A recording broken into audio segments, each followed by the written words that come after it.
Hello. चलिए जल्दी से हम यहाँ पे कंटिन्यू करते हैं। हम लोगों ने प्रीवियस सेक्शन में प्रीवियस क्लास में मटेरियल्स चैप्टर के बेसिकली हमने क्वेश्चन आंसर कॉन्सेप्ट स्टार्ट किया था discussion. And in the first concept हम लोगों ने बेसिकली फर्स्ट कॉन्सेप्ट के ईओक्यू इकोनॉमिक ऑर्डर क्वांटिटी के कॉन्सेप्ट को डिस्कस किया था। आज मैं आप लोगों के साथ यहाँ पर बेसिकली डिस्कशन कर रहा हूँ from the chapter materials. And जो मैं आप लोगों के साथ यहाँ पे डिस्कशन के साथ स्टार्ट करना चाह रहा हूँ वो आपके साथ कुछ प्रैक्टिकल क्वेश्चन डिस्कस करना चाह रहा हूँ on the topic of economic order quantity. Now strictly this particular video is for BCom honours students. And BCom honours की हम महेश्वरी एंड मित्तल वाली बुक जो है वो यहाँ पर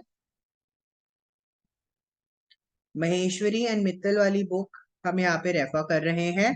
and I am on page number 57। You can see on the screen as well. मैंने first illustration 2.1 यहाँ पर इसका ओपन किया हुआ है। तो क्विकली हम यहाँ पे इसका स्टार्टिंग क्वेश्चंस का डिस्कशन शुरू करते हैं। In the first question the topic, so we are discussing illustration 2.1 and the first question talks about that there is a refrigerator manufacturer जो परचेज करता है 1600 units.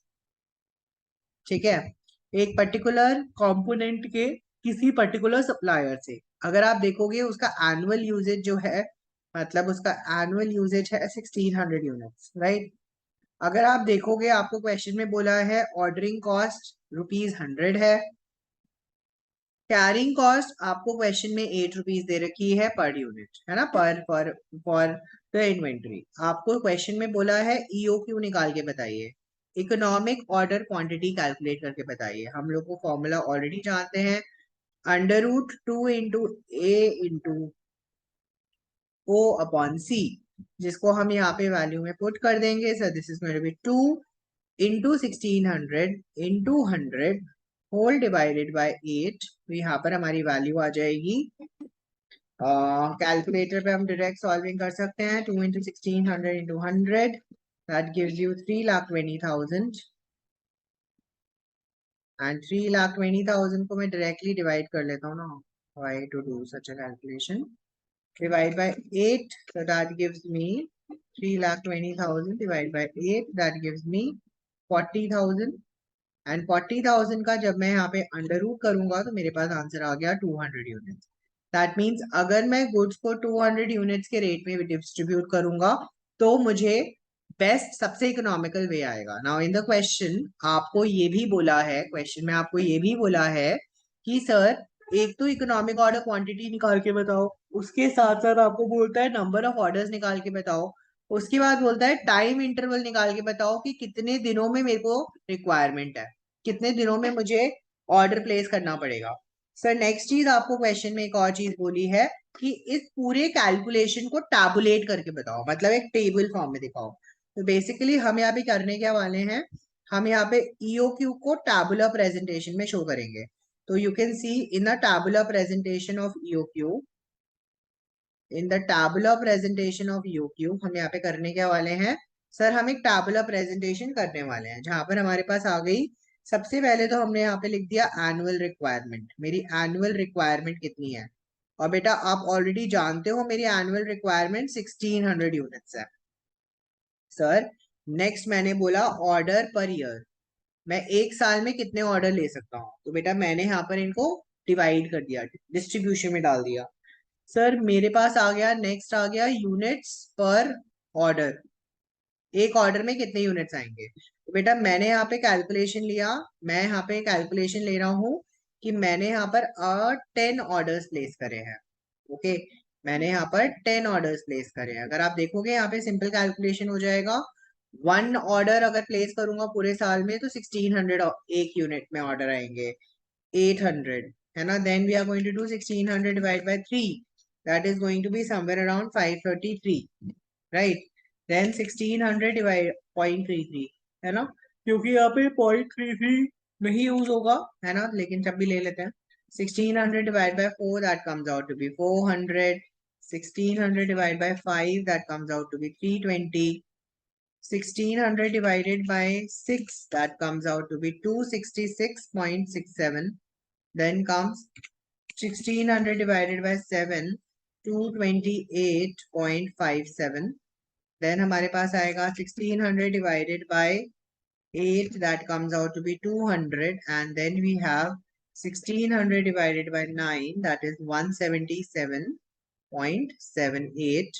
Lastly, we have 160. 1600 divided by 10. Sir, how did we decide कि हम ये 1 to 10 लेंगे? Why not 1 to 5? Why not 1 to 2? Why not 1 to 20? हमने 10 तक ही क्यों लिया? बेटा देखो मेरा यहाँ पे EOQ क्या आया है 200 यूनिट्स, तो मैं बेसिकली एनुअल रिक्वायरमेंट्स को 200 जो मेरी EOQ है उससे डिवाइड करूंगा। मेरा आंसर आता है 8। तो मैंने क्या करना है कि अपने कैलकुलेशन को 8 से ज्यादा रखना है। तो बस यहाँ पर मैंने इसीलिए 8 से ज्यादा फिगर 10 होता है, इसीलिए मैंने 10 ले लिया। आप चाहो तो 8 भी लेके दिखा सकते हो, आप चाहो तो 12 लेके भी दिखा सकते हो क्वेश्चन, बस कोई फर्क नहीं पड़ेगा। बट मिनिमम 8 लेना पड़ेगा, मिनिमम 9 आपको लेना पड़ेगा। Okay, that's the thing. चलिए यूनिट्स पर ऑर्डर हमारी कैलकुलेशन आ गई। अगर आप देखोगे मैं सबसे पहले यहाँ पे कैलकुलेट कर देता हूँ ऑर्डर प्लेसमेंट कॉस्ट। मेरी एक ऑर्डर को प्लेस करने की कॉस्ट है 100 रुपए। बेटा पहले वाले में आ जाएगा 100, सेकेंड वाले में आ जाएगा 200, 300 and this will go on till 1000 10th unit के लिए, है ना। बिकॉज मेरा एक ऑर्डर को प्लेस करने का कॉस्ट जो है वो 100 रुपीज है। तो मैंने क्या करा है यहाँ पर, सर मैंने एक ऑर्डर की वैल्यू, मैंने ऑर्डर कितने ऑर्डर कर रहा हूँ इनटू वन ऑर्डरिंग कॉस्ट जो 100 रुपीज है, तो वो मैंने यहाँ पे ऑर्डरिंग कॉस्ट डिटरमाइन कर ली। सर नेक्स्ट मेरी रिक्वायरमेंट है यहाँ पर एवरेज इन्वेंट्री निकालना। सर एवरेज इन्वेंट्री का मतलब क्या है? Sir half into order placed. मैंने जो ऑर्डर है यहाँ पे ऑर्डर पर ईयर, ये मेरा जो है यहाँ पे और नंबर ऑफ यूनिट्स है, इसका आधा कर दूंगा। सर ये जो मेरा ऑर्डर पर यूनिट है, ये ऑर्डर पर यूनिट, इस ऑर्डर पर यूनिट को मैं हाफ से मल्टीप्लाई कर दूंगा। This is going to be 800, this is going to be 400. Sir it's going to be 533.33 divide by 2, that gives me 266.67. This is going to be 200.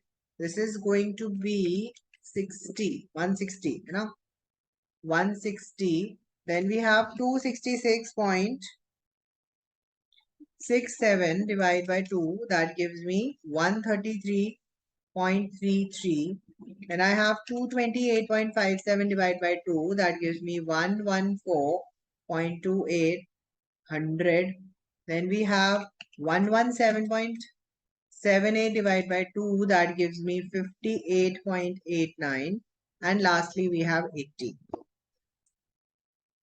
Right? I hope कोई problem यहाँ तक नहीं होनी चाहिए। Right एक second दे दीजिए मुझे, बिल्कुल लगा ये गलत लग रहा है। सेकंड लास्ट वाला, यस ये सेकंड लास्ट वाला अमाउंट मुझे गलत लग रहा है, 88.89 है पर। ओके सर मेरा नेक्स्ट कॉस्ट होने वाला है यहाँ पर, जो मेरा नेक्स्ट कॉस्ट होगा वो नेक्स्ट कॉस्ट है that is my carrying cost. ठीक है, अगर आप देखोगे मेरा कैरिंग कॉस्ट क्या होने वाला है, सर मेरा जो एवरेज इन्वेंट्री है इंटू ₹8। मैंने क्या करने वाला है, ये जो एवरेज इन्वेंट्री मैंने निकाला है इंटू ₹8, 800 इंटू 8 गिव्स मी 6400। और यहाँ पर मैं निकाल सकता हूँ मेरा total cost which will be ordering cost plus carrying cost, which is 6400 plus 100. This is going to be 6500. बेटा जो सबसे सस्ता कॉस्ट देगा वही होगा हमारा आंसर, वही हमें यहाँ पे प्रूव भी करना है। नेक्स्ट आ गया 400 into 8, that is 3200 plus 200, that's going to be 3400. 266.67 into 8 plus 300. So this is going to be, so this is going to be 2133.36 plus 300, that is going to be 2433.36. 200 into 8 plus 400. So this is going to be 1600 and this is going to be 2000. So this is going to be 160 into 8, that's 1280, है ना, and plus 500. So this is going to be 1780. तो अगर आप देख सकते हो जैसे जैसे मेरा ऑर्डर साइज कम होता जा रहा है मेरा टोटल कॉस्ट भी कम होता जा रहा है ना. 133.33 into 8, 1066.64 into plus 600. ठीक है, this is going to be 1666.64. Next we have 114.28 into 8. This is going to be 914.24 into 700. Sorry, 914.24 plus 700. So this is going to be 1614.24, right? So this is 100 into 8, that's 800 plus 800, that is going to be 1600. बेटा अगर आप देख सकते हो यही मेरा EOQ level भी था. अगर आप देख सकते हो यही मेरा यही मेरा EOQ लेवल भी था. अगर आप देख सकते हो ये मेरा EOQ लेवल भी था. दैट मीन्स ये जो मेरा 1600 आने आया है ना आंसर, ये सबसे लोएस्ट आंसर होने वाला है. ये मेरा सबसे लोएस्ट आंसर होगा. अगर आप देखोगे अब मैं जब मल्टीप्लाई करूंगा into 8 and then I'm going to add 711.12 plus जब मैं 900 करूंगा देख लो मेरा 1600 से ज्यादा अमाउंट आ गया. Okay, similarly 80 into 8, that's going to be 640, but when I'm going to add this is going to become 1640. मतलब अगर मैं इससे नीचे जाऊंगा तो भी मेरा कॉस्ट बढ़ जाएगा, लेकिन मैं इससे ऊपर जाऊंगा तो भी मेरा कॉस्ट बढ़ जाएगा. तो अगर आप देख सकते हो हमने टैबुलरली प्रूव कर दिया कैलकुलेशंस करके कि जो अमाउंट है हमारा amount of economic order quantity EOQ वो हमारा सबसे कम 200 ऑर्डर साइज पे आता है. सर आपसे क्वेश्चन में एक और चीज मांगी गई है, time interval between two order. बेटा अगर आप देख सकते हो मुझे एक बार में एक साल में कितने ऑर्डर प्लेस करने वाला हूँ. सर मैं एक साल में 8 ऑर्डर्स प्लेस करने वाला हूँ. बेटा आपको पता है कि मेरे को पता है दैट मैं 8 ऑर्डर्स प्लेस करने वाला हूँ और मेरा ड्यूरेशन कितना है 12 मंथ्स. तो बेसिकली मैं एक ऑर्डर के बीच का ड्यूरेशन कैसे निकाल सकता हूँ. तो duration will be number of months divided by orders, number of orders. तो अगर आप देख सकते हो यहाँ पे मेरे पास आंसर आएगा 12 months divided by 8 which will be 1.5 months. मतलब मेरे को जो फर्स्ट ऑर्डर के बाद जो सेकंड ऑर्डर प्लेस करना है वो 1.5 मंथ के बाद प्लेस करना है. That is your last requirement of the question. I hope the concept and the thing is very clear with you. है ना? I hope the concept and the thing is very clear to you guys, right? चलिए. Moving to the next question out here, that is illustration 2.2, right? Illustration 2.2, again एक simple question है, nothing very fancy about this question. बेटा मेरी monthly demand 4000 units की है. तो आपको पता है ना मुझे तो यहाँ पे ईयरली डिमांड चाहिए होती है. मुझे तो यहाँ पे कितनी डिमांड चाहिए होती है, ईयरली डिमांड चाहिए होती है. तो बेटा ईयरली निकालने के लिए मुझे क्या करना पड़ेगा. सर इसको 12 से मल्टीप्लाई करना पड़ेगा, है ना, which will come out to be 48,000 units. ठीक है बेटा, आपको बोला है कि इसे हम परचेज कॉस्ट मुझे दे रखा है 20 रुपीज. बोलता है हमारा ऑर्डरिंग कॉस्ट जो है वो है 120 पर यूनिट और होल्डिंग कॉस्ट जो है it is 10% per annum. Sir 10% per annum of the cost. Okay, अगर आपको कभी भी ऐसे परसेंटेज में दे रखा होता है so this is 10% of the cost. तो बेटा can I calculate this? This is going to be 10% of 20 which is nothing but ₹2. Sir मुझे सबसे पहले क्वेश्चन में बोला है EOQ बताओ क्या आएगा. Sir, EOQ, the formula says 2 into A into O upon C. Sir, the formula says 2 into 48,000 into one order cost is 120 and the answer is 2. Right? 20 का 10%.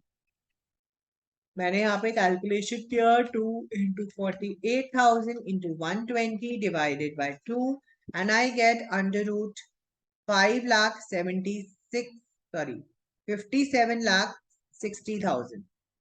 इसका मैंने अंडर रूट किया तो मेरे पास आ गया 2400 units.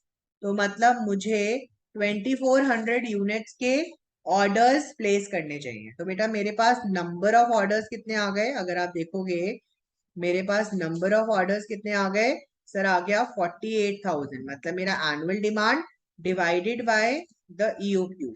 So that comes out to be 48,000 divided by 2400. That comes out to be 20 orders. मतलब मुझे total में 20 orders प्लेस करने हैं. सर हमसे क्वेश्चन में पूछता है पहले नेक्स्ट पॉइंट में, if the minimum lot size to be supplied is 4,000 units. मतलब अगर मेरे को मिनिमम लॉट साइज, मतलब मेरा जो मिनिमम लॉट है वो 4,000 यूनिट्स का जाएगा, है ना? मतलब मैं 4,000 के कम के अमाउंट से कम में चार्ज नहीं कर सकता. मतलब 4,000 नंबर ऑफ यूनिट से कम की क्वांटिटी ऑर्डर नहीं कर सकता. तो मतलब मुझे मिनिमम क्वांटिटी कितनी ऑर्डर करनी पड़ेगी? 4,000 यूनिट्स ऑर्डर करनी पड़ेगी. बोलता है कंपनी को कितना एक्स्ट्रा इनकर करना पड़ रहा है. ठीक है, कंपनी को कितना एक्स्ट्रा खर्चा उठाना पड़ रहा है. तो सर यहाँ पर हम बेसिकली कैलकुलेशन करेंगे. सर क्या कैलकुलेशन करेंगे? सर हम कैलकुलेशन करेंगे, this is going to be cost for placing an order for 4,000 units. ठीक है, जो हमारी रिक्वायरमेंट है क्वेश्चन की. हमें इंक्रीमेंटल पूछा है ना, कितना एक्स्ट्रा खर्चा है. तो बेटा हमें कंपेयर करना पड़ेगा ना. किससे कंपेयर करेंगे हम EOQ से कंपेयर करेंगे. हम किससे कंपेयर करेंगे? हम EOQ से कंपेयर करेंगे. So that will be cost for placing an order for 2400 units. तो 2400 यूनिट्स के लिए मुझे जो कॉस्ट बेयर करनी पड़ेगी वो भी मुझे कैलकुलेशन करनी पड़ेगी. बेटा अगर आप देखोगे मेरे लिए यहाँ पे जो कॉस्ट रेलिवेंट है, सबसे पहले मैं यहाँ पे निकाल देता हूँ सर मेरे नंबर ऑफ ऑर्डर्स कितने होने वाले हैं. सर अगर मैं 2400 का ऑर्डर्स प्लेस करूंगा मेरे 20 ऑर्डर्स होंगे. सर मैं 4,000 यूनिट्स करूंगा तो मेरे नंबर ऑफ ऑर्डर्स कितने होंगे? 48,000 डिवाइडेड बाय 4,000. 48,000 divided by 4,000. तो मेरे नंबर ऑफ ऑर्डर्स कितने आ गए? 12. तो अगर आप देखोगे मेरा ऑर्डरिंग कॉस्ट कितना है? सर मेरा ऑर्डरिंग कॉस्ट है 20 इंटू 120 और यहाँ पे हो जाएगा 12 इंटू 120, है ना? Sir this is 20 into 120, that is 2400. And sir this is going to be 12 into 120, that is going to be 1440. Am I correct? कोई प्रॉब्लम तो नहीं है यहाँ तक? सर नेक्स्ट मैंने यहाँ पे निकाल लिया मेरा कैरिंग कॉस्ट या holding cost. Okay sir, holding cost कैसे निकालते हैं? हाफ इनटू इन्वेंट्री, मतलब मेरा ऑर्डर साइज जो है, ऑर्डर साइज है ना, इनटू कॉस्ट. सो हमारा यहाँ पे क्या हो जाएगा? हाफ इंटू 2400 इंटू मेरी कॉस्ट है 2 rupees. We just calculated out here. मेरा होल्डिंग कॉस्ट कितना था? यहाँ पे 2 रुपीज आया था, है ना? तो 2 रुपीज. तो मेरा वैल्यू कितना हो गया? 2400 डिवाइडेड बाई 2 इंटू 2. तो आंसर आ गया 2400 रुपीज. तो अगर आप देख सकते हो मेरी यहाँ पे पहले वाले केस में टोटल कॉस्ट कितनी आ गई? सर मेरी पहले वाले केस में टोटल कॉस्ट आ गई 4800, राइट? लेकिन अगर आप यहाँ पे देखोगे हाफ इंटू 4,000 इंटू 2 रुपीज. बेटा अगर आप देखोगे यहाँ पे मेरी कॉस्ट कितनी है? 4,000. अगर आप टोटल करोगे मेरा टोटल कॉस्ट कितना आ गया? तो मेरा टोटल कॉस्ट आ गया 4,000, sorry 4,000 plus 1440. So this is going to be 5,440. अगर आप देखोगे मेरा इंक्रीमेंटल कॉस्ट कितना है? बेटा मेरा इंक्रीमेंटल कॉस्ट कितना है ना? मेरा इंक्रीमेंटल कॉस्ट कितना है? सर मेरा इंक्रीमेंटल कॉस्ट है 5440 minus 4800. 5440 minus 4800. So this is going to be 640 rupees. So this is my incremental cost that is required by the question. I just repeat once again how we solved this question. Sir, पहले मैंने EOQ level पे calculate किया. This was the EOQ level जहां पर मैंने calculate किया है कि मेरी टोटल कॉस्ट कितनी है. ठीक है सर, ये क्वेश्चन की लेवल है, क्वेश्चन की रिक्वायरमेंट है ना. क्वेश्चन का रिक्वायर्ड लेवल कितना था? 4000 था. मैंने दोनों का टोटल कॉस्ट कैरी कर लिया. और टोटल कॉस्ट कैरी करने के लिए मैंने क्या यूज किया? फॉर्मूला क्या यूज किया? सर मैंने ऑर्डरिंग कॉस्ट और कैरिंग कॉस्ट का टोटल किया. सर कैरिंग कॉस्ट कैलकुलेट करने के लिए मैंने क्या फॉर्मूला यूज किया? ऑर्डर साइज मेरा जो भी था, जैसे इस केस में 2400, ऑर्डर साइज इंटू हाफ और into the ordering into the carrying cost. Similarly यहाँ पर मेरा क्या था? 4000. अकॉर्डिंगली मैंने कैलकुलेट कर दिया. कोई प्रॉब्लम? जल्दी बताए. राइट तो और मैंने दोनों का डिफरेंस निकाल दिया, तो मुझे पता चल गया कि अगर मैं ईओक्यू में करता, ईओक्यू आपको पता ही है सबसे सस्ता तरीका है, और मैं अगर ईओक्यू में करता तो मुझे 4800 का खर्चा होता. लेकिन क्योंकि मेरी मिनिमम रिक्वायरमेंट कितनी है?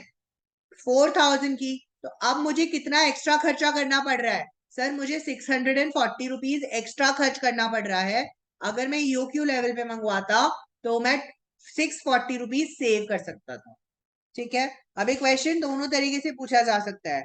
आपसे सेविंग भी पूछी जा सकती है और दूसरी तरीके से चीजें भी पूछी जा सकती हैं. राइट, आई होप कोई प्रॉब्लम नहीं है. All well. Right, I hope ये क्वेश्चन बिल्कुल क्लियर होना चाहिए. सर इस क्वेश्चन का एक थर्ड एलिमेंट भी है. बोलता है मुझे ये बताओ what is the minimum carrying cost. Sir minimum carrying cost मतलब सबसे सस्ता कैरिंग कॉस्ट कब पड़ेगा? बेटा अगर आप प्रीवियस टेबल पे देखोगे, सबसे सस्ता कैरिंग कॉस्ट कहाँ पे पड़ रहा है? सबसे सस्ता कैरिंग कॉस्ट कहाँ पे पड़ रहा है? कैरिंग कॉस्ट मेरा हमेशा ईओक्यू लेवल पर होगा. बेटा what is the minimum carrying cost that I have to bear? So the minimum carrying cost will be जो ईओक्यू लेवल पे कैरिंग कॉस्ट है. और ईओक्यू लेवल पे कैरिंग कॉस्ट कितनी है? जल्दी बता दीजिए. It is 2400. सो या आप चाहो तो मैं यहाँ पे एक नोट भी लिखवा देता हूँ आप लोगों के लिए. The minimum carrying cost is the carrying cost at EOQ level of ordering. मतलब मैं अगर EOQ लेवल पे ऑर्डर करूंगा तो उसकी जो कॉस्ट होगी वो मेरी सबसे मिनिमल होगी, वो मेरी सबसे कम कॉस्ट होगी. वही कॉस्ट मुझे यहाँ पे इन्होंने मेंशन कर. आई होप यहाँ तक कोई प्रॉब्लम होना नहीं चाहिए. Everything should be very clear. Right, चलिए moving on to the next one out here. Right, तो आप देख सकते हो मैं इसका सोल्यूशन लिख देता हूँ. मिनिमम कैरिंग कॉस्ट क्या होने वाला है? जो मेरा थर्ड एलिमेंट है इस इलस्ट्रेशन का, आप देख सकते हो this is the second element of the illustration जो हमने यहाँ पे कैलकुलेट करा. Right, the first element of the question was calculation of EOQ. Right, so the third element of the question that talks about minimum carrying cost. So minimum carrying cost is half into EOQ level into carrying cost. So it is going to be 1/2 into 2400, and you know the carrying cost for the question is 2 rupees. So the minimum carrying cost is going to be 2400 rupees. Sir EOQ level से नीचे तो आप कभी भी order नहीं करोगे क्योंकि वो फिर से महंगा पड़ेगा, है ना, इसीलिए. ओके, चलिए जल्दी से